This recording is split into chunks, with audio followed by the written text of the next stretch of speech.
अस्सलाम वालेकुम। हमदर्द न्यूज के साथ मैं हूं रुबीना अशरफ। नाजरीन, अटक के थाना फतेहजंग पुलिस ने एक बड़ी और मौसर कार्रवाई करते हुए कत्ल के मुकदमे में मुलविस 2 सगे भाइयों को गिरफ्तार कर लिया है और इनके कब्जे से आलाई कत्ल भी बरामद कर लिया गया है। तफसीलात के मुताबिक रमा माह 7 जून को थाना फतेहजंग के इलाके ढोक कांजन कामरा में फायरिंग का एक अफसोसनाक वाकया पेश आया था, जहां एक शहरी को बेदर्दी से कत्ल कर दिया गया था। मकतूल के बेटे की मुद्दत में मुकदमा दर्ज होने के बाद डीपीओ अटक सरदार मुआरहन खान की खुसूसी हिदायत पर पुलिस ने तफ्तीश का आगाज किया। इस हवाले से मजीद तफसीलात जानते हैं जिला अटक से हमारे ब्यूरो चीफ मोहम्मद आशिक से। जी मोहम्मद आशिक, बताइएगा कि पुलिस को ये कामयाबी कैसे मिली और कत्ल की असल वजह क्या सामने आई है?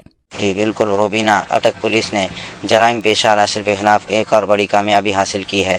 7 जून को ढोक कांजन कामरा में रहने वाले इस अंधे कत्ल केस को पुलिस ने जदीद टेक्नोलॉजी और ह्यूमन इंटेलिजेंस की मदद से ट्रेस किया। एडीपीओ अटक सरदार मुआरहन खान की तश्कील करदा खुसूसी पुलिस टीम ने इंतहाई महारत से कार्रवाई करते हुए कत्ल में मुलव्वस 2 सगे भाइयों ज़ीशान और कामरान तिसरान अब्दुर्रहमान को गिरफ्तार कर लिया है। इब्तदाई तफ्तीश के हवाले से अगर आपको बताता चलूँ तो ये हौलनाक वाक़या एक मामूली तलख़ कलामी का नतीजा था।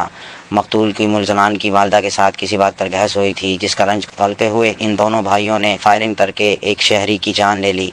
पुलिस ने दौरान तफ्तीश मरकज़ी मुलज़म ज़ीशान के कब्ज़े से माल कत्ल यानी 30 बोर का पिस्टल भी बरामद कर लिया है। इस मौके पर डीपीओ अटक सरदार मुआरहन खान ने पुलिस टीम की इस केस रफ्तार और मौसर कार्रवाई को सराहा है। इनका कहना है कि शहरियों के जान और माल का तहफ़्फ़ुज़ हमारी अव्वलीन तरजीह है और जराइम पेशा अनासर के खिलाफ बिलामक्यास कार्रवाइयाँ जारी रहेंगी।